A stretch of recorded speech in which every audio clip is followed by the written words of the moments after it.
Al-Khawarizmi, ahli matematika sang bapak aljabar. Namanya adalah Muhammad bin Musa Al-Khawarizmi. Dia dikenal sebagai penemu aljabar dan angka nol. Ia lahir di sebuah kota kecil di pinggiran sungai Oxus, Uzbekistan tahun 194 Hijriah atau 780 Masehi. Para ilmuwan barat mengenalnya dengan sebutan Al-Khawarizmi, Al-Khwarizmi, Al-Ahawizmi, algoritmi atau algorism. Ketika Al-Khawarizmi masih kecil, keluarganya pindah ke Baghdad, Irak. Pada masa itu, Irak berada di bawah pemerintahan Khalifah Al-Ma'mun bin Harun ar-Rasyid. Tumbuh dewasa, Al-Khawarizmi bekerja di Baitul Hikmah, lembaga ilmu pengetahuan dan penelitian yang didirikan oleh Harun ar-Rasyid. Beliau juga dipercaya memimpin perpustakaan Khalifah. Al-Khawarizmi memiliki pengetahuan yang sangat luas. Dia dikenal menguasai beberapa ilmu, diantaranya adalah matematika dan astronomi. Bersama ilmuwan lain, Al-Khawarizmi mendapat perintah untuk mengukur derajat kebulatan bumi. Ia juga diminta untuk membuat peta dunia, menyempurnakan karya Claudius Ptolemy. Al-Khawarizmi menemukan angka 0 yang sangat bermanfaat dalam dunia penomoran.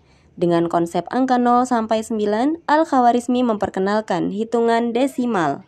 Al-Khawarizmi juga memperkenalkan konsep sifat dalam sistem penomoran. Sistem nomor karya Al-Khawarizmi itulah yang kemudian dikenal dengan nama algoritma. Semua itu ditulis oleh Al-Khawarizmi dalam bukunya yang berjudul Al-Jam'u wa Tafriq bil Hisabil Hindi atau Algoritmi de Numero Indorum dalam bahasa Latin. Ada pula Al-Mukhtasar fi Hisabil Jabr wal Muqabbalah yang membahas tentang ilmu aljabar. Banyak karyanya yang menjadi penemuan terpenting dalam dunia ilmu pengetahuan. Karya-karyanya diterjemahkan ke dalam berbagai bahasa agar bisa dipelajari oleh umat manusia di seluruh dunia.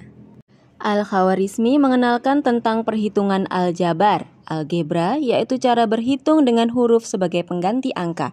Karena itulah Al-Khawarizmi akhirnya dikenal sebagai Bapak Aljabar. Selain aljabar, Al-Khawarizmi memperkenalkan geometri, yaitu cara menghitung luas bangun datar dan bangun ruang. Al-Khawarizmi juga memperkenalkan trigonometri yang mempelajari seluk-beluk segitiga dan fungsinya. Fungsi trigonometri adalah sinus, kosinus, dan tangen. Al-Khawarizmi juga menciptakan jam matahari yang berguna untuk menentukan waktu sholat.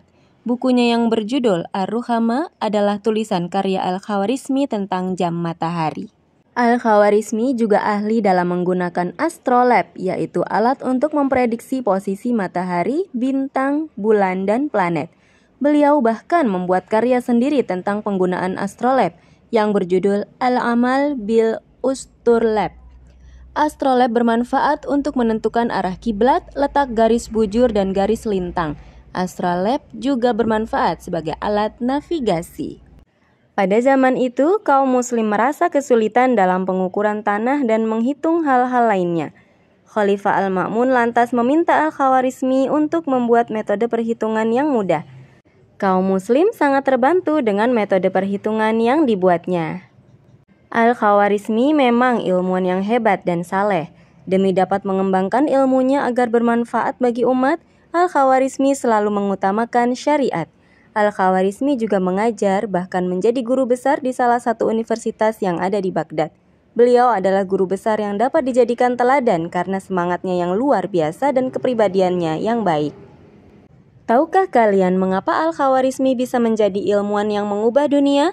Itu karena Al-Khawarizmi suka menghabiskan waktu dengan membaca dan mempelajari banyak hal. Al-Khawarizmi juga seorang yang tekun. Ketika percobaannya gagal, Al-Khawarizmi akan mencoba lagi sampai berhasil. Al-Khawarizmi telah dianggap sebagai sarjana matematika yang masyhur di kalangan umat Islam dan diakui dunia barat. Meski jenius, Al-Khawarizmi jauh dari sifat sombong. Hal tersebut terbukti dari 3 prinsip dasar matematika yang dipegang Al-Khawarizmi. Apa saja 3 prinsip dasar tersebut? Pertama, tauhid. Matematika adalah ilmu yang bersumber dari Allah. Kedua, syariah. Matematika harus sejalan dengan kehidupan manusia, yang artinya matematika akan selalu berkembang sejalan dengan perkembangan zaman. Yang ketiga, akhlak. Matematika harus mengubah perilaku seseorang. Artinya, matematika harus menginspirasi orang yang mempelajarinya agar selalu berlaku adil dan jujur. Karya-karya Al-Khawarizmi selalu menjadi acuan bagi dunia pendidikan. Al-Khawarizmi wafat pada tahun 266 Hijriah atau 850 Masehi pada usia 70 tahun dan dimakamkan di Baghdad.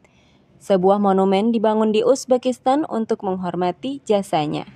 Itulah kisah Al-Khawarizmi, semoga mampu menginspirasi adik-adik semua untuk rajin belajar agar kelak menjadi ilmuwan hebat seperti Al-Khawarizmi. Wassalamualaikum.